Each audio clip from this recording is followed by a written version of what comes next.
We are committed to environmental protection. The central government says it is determined to protect the country against the adverse effects of climate change as long as funds are available.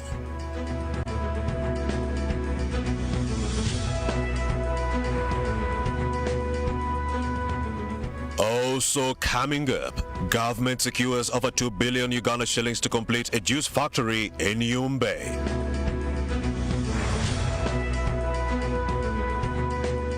And finally, authorities in Sudan claim to have stopped an incursion onto its territory by Ethiopian troops.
Well, many thanks once again for joining us on this edition of NTV at 1. I'm Romeo Busiku. Let's get the details this afternoon.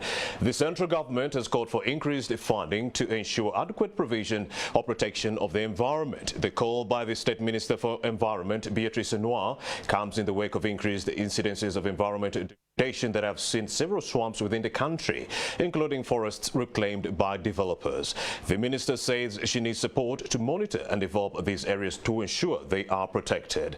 For her part, Elsie Atafua, the country representative for the United Nations Population Fund, insisted that it's not enough to tell families to move away from charcoal or firewood usage. The government should actually rather be at the forefront of providing solutions that will persuade people to actually leave alone the activities that go a long way in endangering our environment. The British High Commissioner to Uganda, Katie Airy, said her government was actually committed to supporting initiatives that are geared towards environmental protection. We have more.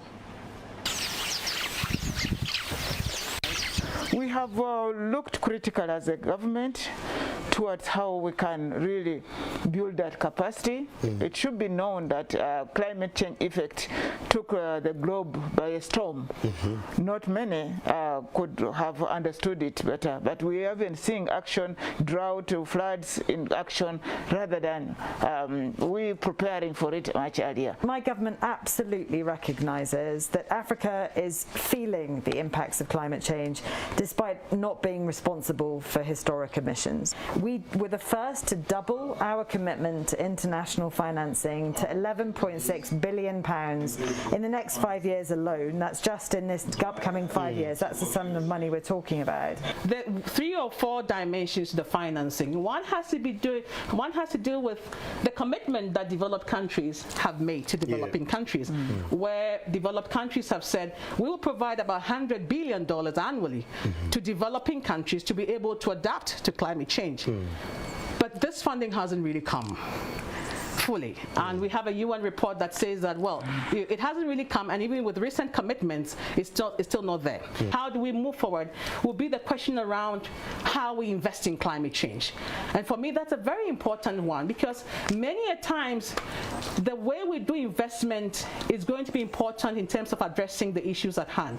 So if you're going to degrade the wetlands, or you're going to cut the forest to be able to produce something in your factory, you're also undermining. So how do we invest in a very practical and sustainable way? If you want me to change behavior, you want me to stop using charcoal, I need to eat my posho. But then if that alternative is much more expensive than my charcoal, then I will stay with my charcoal. Exactly. So the question then is, what kind of incentives do we provide at the individual level, household level, private sector de-risking? What is the incentive that we provide? Government committing itself to increasing more funding to actually work on the adverse effects of climate change and protect our environment. Let's now go to the High Court, where President Museveni is launching the Benedictine Memorial at the High Court. Let's take a look. It's not Kafuzi, it is Kafuzi, CW. Because when you say Kafuzi, Batka Televi will tell you what it means. When you say Kafuzi, that's something different and rather undesirable. But the man is called Kafuzi. Kafuzi means an orphan. An orphan. That's what Kafuzi means. So with these few words, thank you so much, and allow me to run and go to the cabinet. Thank you for adjusting your program to allow me to do something fast, and then I can go. Thank you so much. Fisheries Protection Unit, in alliance with the Ministry of Fisheries and other concerned stakeholders, have impounded immature fish in Kalangala following an increase in illegal fishing operations within the area. As a way of discouraging immature fishing, the authorities have distributed over 500 kilograms of the immature fish to the local populace there for free consumption. The fish was impounded in the wee hours of the night from the areas of Kalangala, and the army has also vowed to intensify these operations against illegal fishing. We have more. Such kind of size of fish, which can grow to over 100 kilograms, tubatono n'ennyanja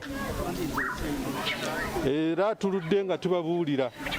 So bino manyi n'abamu mwalimu ababikola, twagala mulekeraawo. Ekyokukwata envuba embi bakoze bulungi nnyo ate era ne batugabira ne ku byennyanja. Kati tugenda kutandika okufuna empuuta enkulu ennungi, bongerere ddala omulimu omulungi gugende mu maaso bulungi, kubanga ndaba kati tutandise okukwata ku mpuuta ki enkulu. Punishments have to be increased at least, so that people will know that the illegality is it's bad to fish illegally, because we are finding that the fish is becoming scarce. The stock is reducing because of this immature fish. Originally, we had got a problem when the fish started dying on its own on the waters.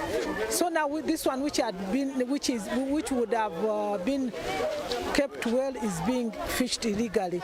So we need more. Good thing that the manpower has been increased, and I also request my fellow fishermen to start fishing legally, because when we fish legally with the legal gears, we get more money than fishing this immature fish.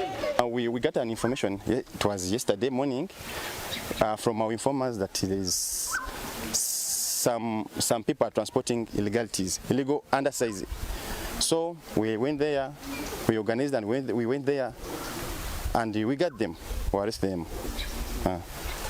And they are here with us. How many are they?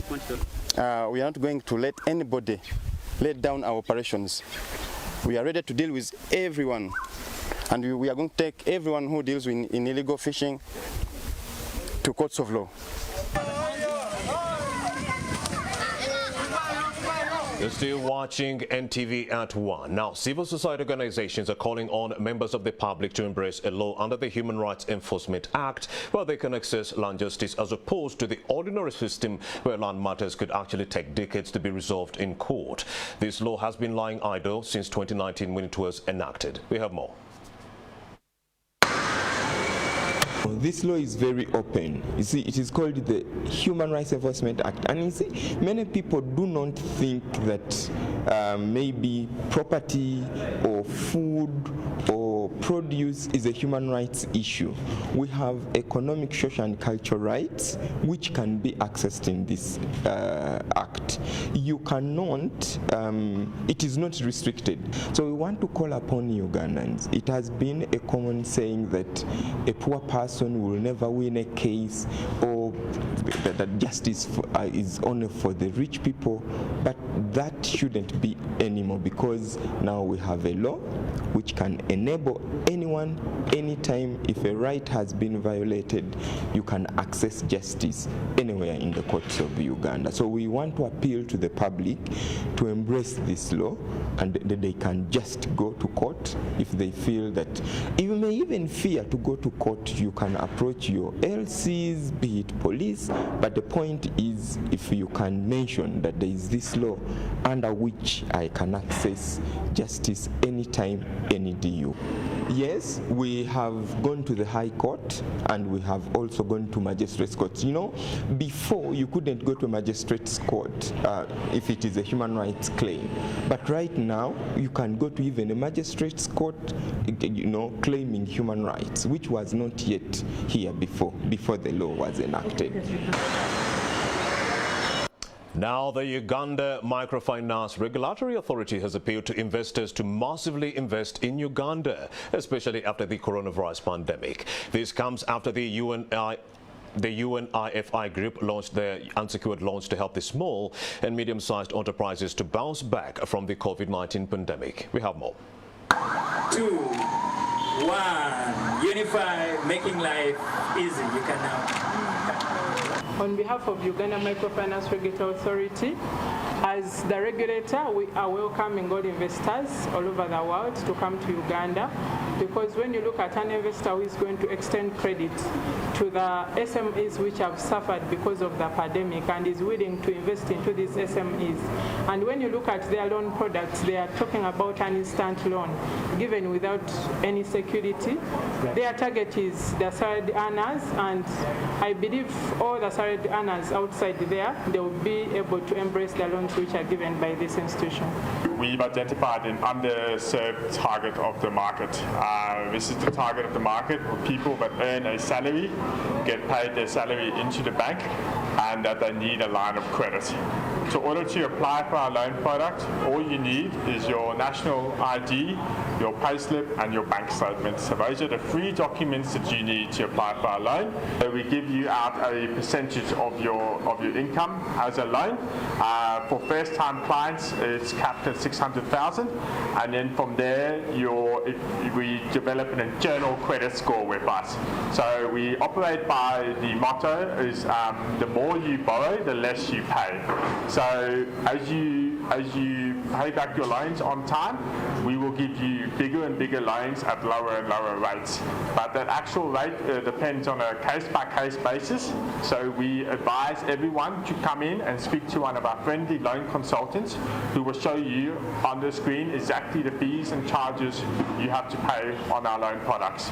But we believe that the loans are affordable and that they are easy to pay back. When you deal with licensed institutions, and a favorable benefit of an investor acquiring a license vis-a-vis the person who does not have a license, this investor is operating within the law.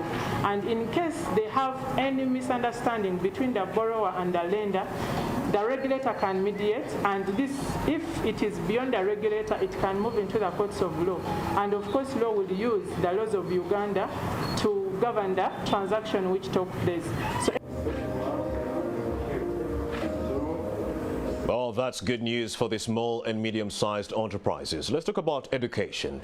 The Forum for Democratic Change Party has asked government to reconsider its decision and reopen primary and secondary schools in mid-October to enable students to complete their academic year syllabus and also sit for promotional exams in mid-December. This follows a government plan to have primary and secondary schools reopened next January, with many of the learners then required to study in shifts. We have more.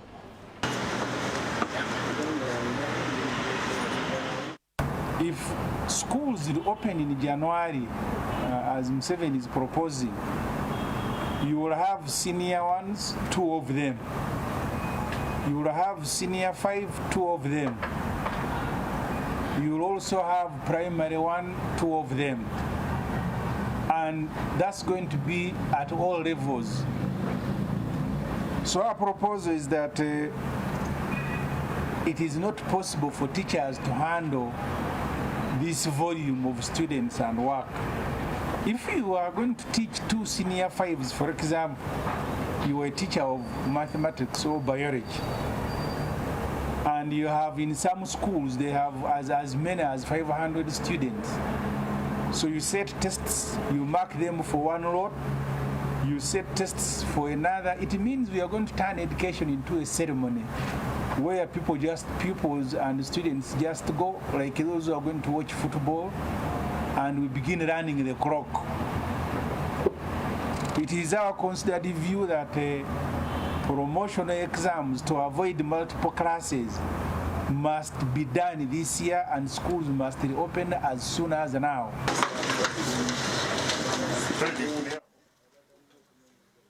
Let's explore the effects of this COVID-19 pandemic. As the world still grapples with the coronavirus and its consequences, achieving the Sustainable Development Goals is more critical than ever. The goals are the pathway to progress towards a safer and more equal world.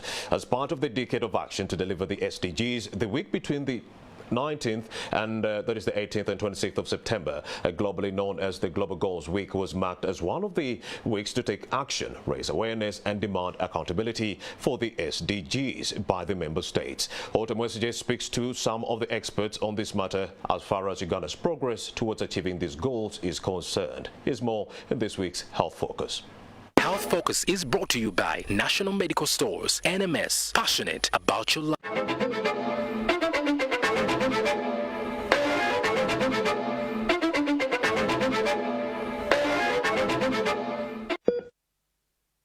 Global Goals Week is a shared commitment of partnership between civil society, business, academia, and the UN system to push action on the Sustainable Development Goals. The 17 goals were put in place as a guide to achieve a better and more sustainable future for all. They address the global challenges we face, including poverty, inequality, climate change, environmental degradation, peace and justice, bringing us to learn more about them and move us towards taking action. But also you have to understand that the Sustainable Development Goals, they guide the allocation of funds and human resource globally right now. And then if you look at target 3, which is making sure that there is a reduction in the number of deaths due to non-communicable diseases and promoting mental health. There, when you talk about mental health in the Ugandan setting with the pandemic, looking at the pandemic now, which has caused a lot of mental distress for so many people, anxiety, unemployment. So we have a surge in mental health cases, but also looking at the situation in Uganda, we only have one national mental referral hospital, and yet we have so many people with mental health illnesses, and we have a lot of stigma currently. So there's a lot of work to be done to achieve that particular target too. But with the outbreak of COVID-19, both government and members of the civil society agree that the impact on implementation will likely stretch the progress of countries like Uganda. There's a lot of cases of teenage pregnancy, there's a lot of cases of child marriages, a lot of cases of sexual abuse. How are we going to support those children to make sure that they get back to school and continue with their education? Otherwise, like most people are predicting, we are likely to lose a full generation, and that will have a generational effect on our country. When you look at the performance, we did not achieve 100% all the indicators, and I told you at average. There are some goals we did very well. We are above average, not 100%, but on track to achieve them if we continue with the same stability and with no COVID.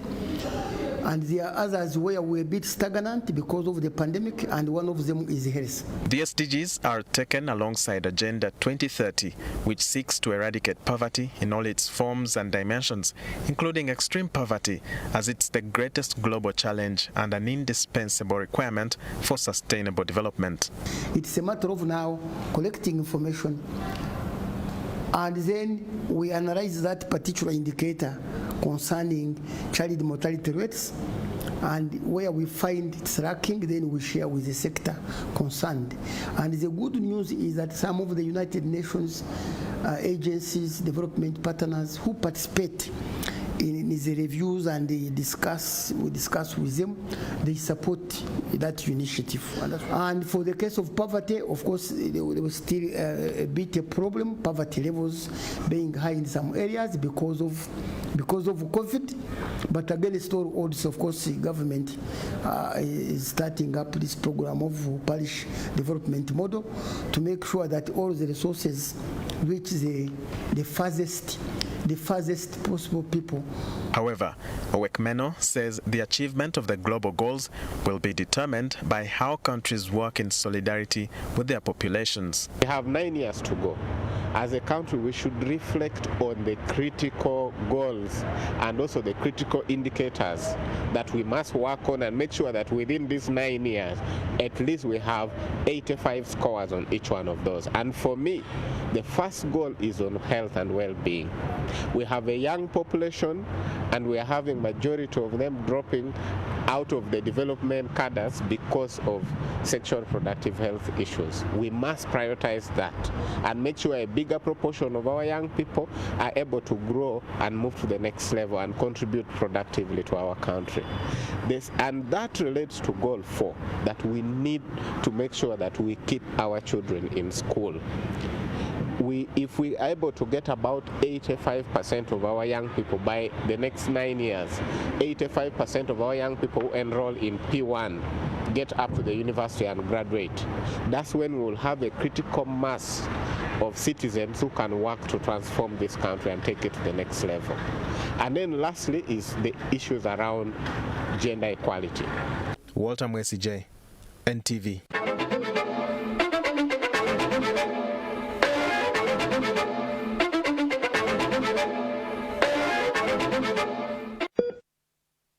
National Medical Stores, NMS, passionate about your life with support from the Ministry of Health. Procure, store and distribute essential medicine and medical supplies to all government health facilities in Uganda.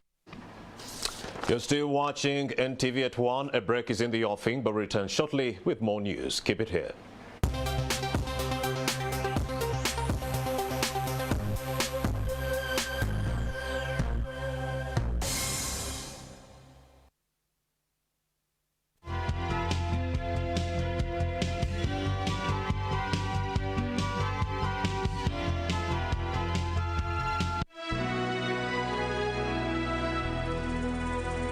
Just paint, but paint for generations to come. Make Global Paints a paint of choice and make your building a paradise. We have weather coat emulsion, undercoat emulsion, silk vinyl emulsion, flat emulsion, super gloss and high gloss.